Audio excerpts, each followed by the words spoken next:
Tim Mahoney, it's good to have you back on InGrace. Well, thank you, Jim. Good to see you. And you're always doing something. You don't like sit still too long, do you? No, I think there's something. I was going to make a joke and say there's something wrong with me, but no, that's what my wife thinks. But no, I think that I enjoy it. Work. The Lord created us to do work, and then we have to balance it out with rest and a family. But I like being productive. I love being creative. God's creative. Yeah, exactly. The last time we talked, it was over a computer. Yeah. We were talking about the journey to Mount Sinai, Yep. and it was coming out. We're all excited. So that's come out. It did great. I saw it, but then the journey to Mount Sinai 2. To me, that's like the one, because that's going to reveal the possible location of the real Mount Sinai with the most pieces of evidence that seem to fit it. So I still haven't seen it, but I know it has already come out in theaters and it's being released soon or now on video. It's now. You can order it. Okay. You can order it now. Journey to Mount Sinai 2, and this particular investigation, Jim. I started it in 2003. So and when I went to Saudi Arabia, I had gotten permission to go. Yeah. But when we got to the location, I went with Jim and Penny Caldwell, Dr. Glenn Fritz, Leonard Moeller, who's now passed away, and a few other people. And when we got to the location in that area, the Caldwells thought, I don't know, it seems too easy for us to get in there, even though we were given permission. And when we got there, that's when we ran into real trouble. Wow. And they didn't want us there. And that turned into a 2-week, very stressful, difficult time for me. Doesn't it seem unbelievable that the real Mount Sinai location has been lost? I mean, how could it be that they've possibly had the wrong one in what is today Egypt? Well, as I studied it and thought about it, if you think about what happened to the nation of Israel when they were destroyed, when Rome came and scattered them amongst the nations and actually burned down the temple, a lot of records would have been lost. A lot of the people would have been killed.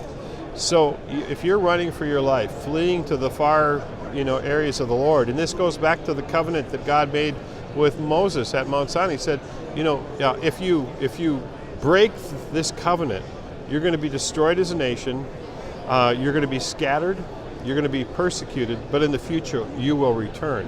And you and I have seen in history this biblical event, this promise has been a law.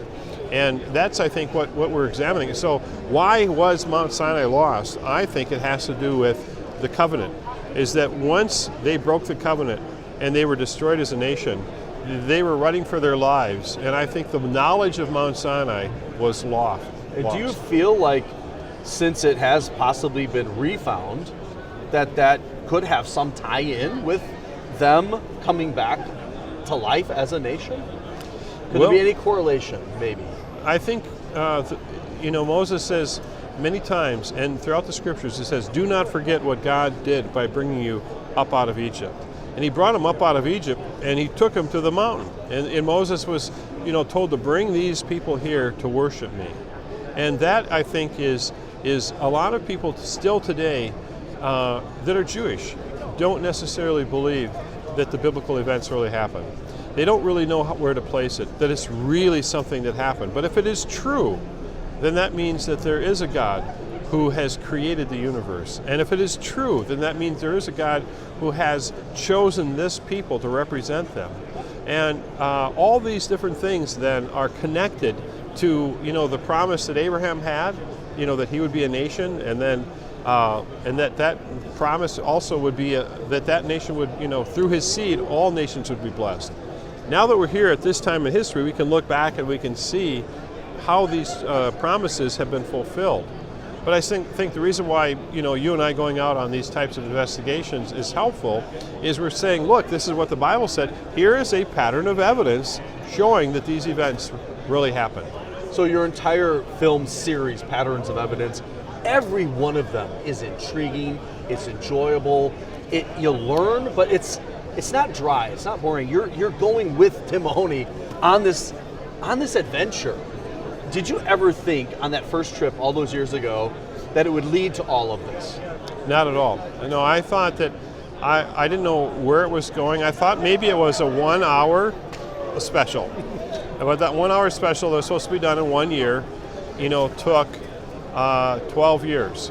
And I sat, after the very first year, I sat in church on a Sunday morning and I said, God forgive me. I'm a liar. I promised I'd be done with this, but I don't even know what I'm doing. And I felt the Holy Spirit speak to my heart and say, this film will be finished when I say it's finished, not when you're tired of working on it.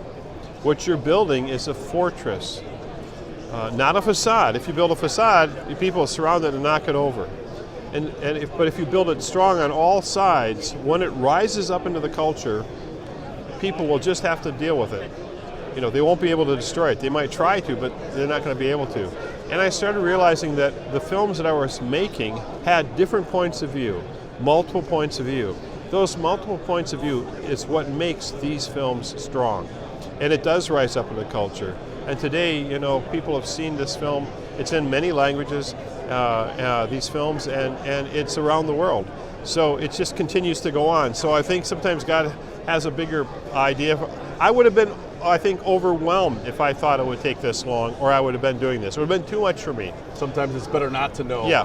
what God's plans are. But to be used in such a way, you have the multiple viewpoints, which I think is really good because you're going to show all the sides, and then you're going to let the viewer, here's all the evidence, but you're doing it in such a systematic way and visual way that it's easy to sort through all the different positions on things, and then you come to like, this one really seems to make sense. So that's why I liked it. I think lots of people have had that same experience with these films. So Return to Mount Sinai 2 is an investigation of the possible locations in the Sinai Peninsula of Saudi Arabia. Now, because of you, it's you to blame. I went to Saudi Arabia, and now you can go to Saudi Arabia. It's very open for tourists.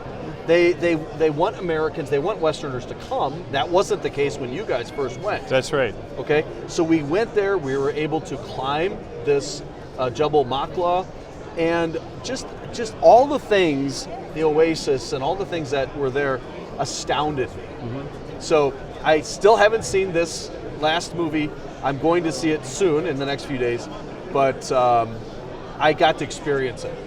Well, I think it is an experience, and I think it's important for people to realize that the events of the Bible are historical. And I've taken an approach where I'm going to go investigate it. I'm starting out as a person who was raised to believe they're true, but now I want to find out for myself. Yeah. And whenever anyone can go to a location, they experience it differently.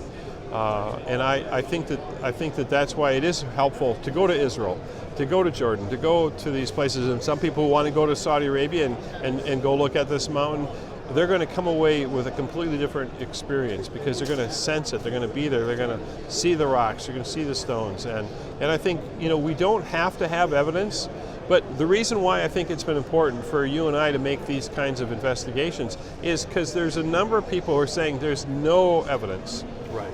And what that does is it causes some people to fall away from their faith. They think, well, if there's no evidence, but that's not true. There is a pattern of evidence, and we've shown it in our different films, from the Exodus to the Moses controversy, Red Sea 1 and 2, and now Journey to Mount Sinai 1 and 2. There's a tremendous pattern of evidence for the events of the Bible. And but it's not always at the right time period that some people have placed it. That's the reason why they're not seeing any evidence. Right. And it's not always in the same place where some people might have thought it would be. Not everyone's going to be able to go to Egypt or Saudi Arabia. You've done that, we've done that. And so bringing that to people, I think, is a great service and a great value. Now, you have another project. The first thing you said to me here at the National Religious Broadcasters Convention, hey Jim, I've got this next project, and it has to do with American history. Yes. So give us a little bit about that. Yes, we're here actually announcing it at the National Religious Broadcasters, The American Miracle. Michael Medved wrote 2 books, The American Miracle and God's Providential Hand on America, I think is the other one. And he contacted me and asked me if I would be willing to help develop that into something. And we've decided that we're going to make it into a series of films and motion pictures, I should say, very dramatized. We're telling pretty much the first the 50 years of America from the signing of the Constitution to the 50th anniversary. And that is when Thomas Jefferson and Adams passed away.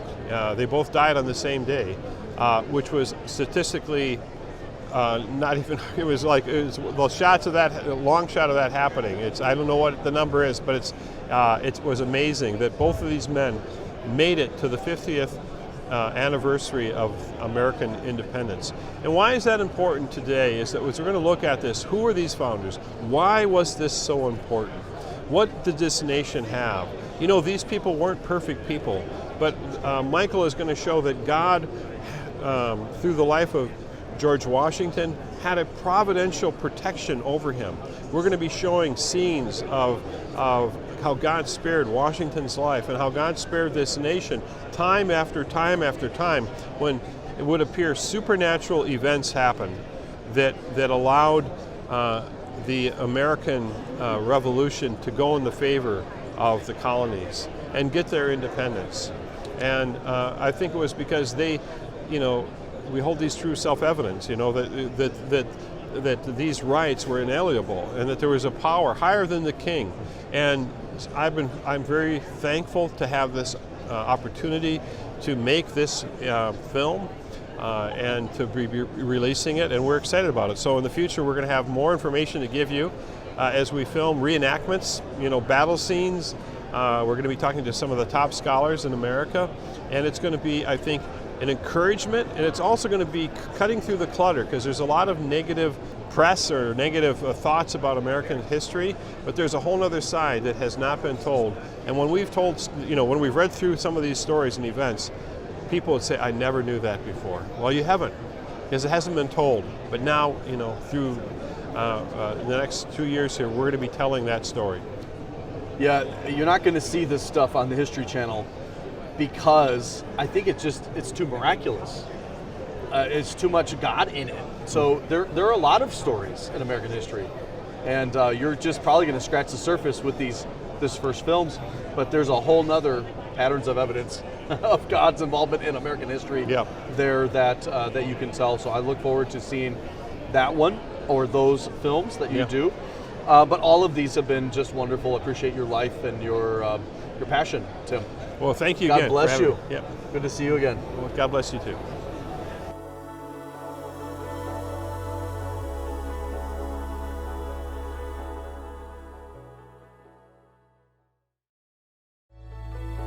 Hey, I hope you enjoyed our program on YouTube. We want to continue to provide you some great videos on God, the Bible, and how it all connects with our world. It would really help us if you would consider subscribing to the InGrace YouTube channel. We would also like to have you comment. We will try to read and respond to them. And we also need you to hit the notification button and like the InGrace episode that you just saw. These ways will help more people hear about InGrace and more people hear the gospel of grace.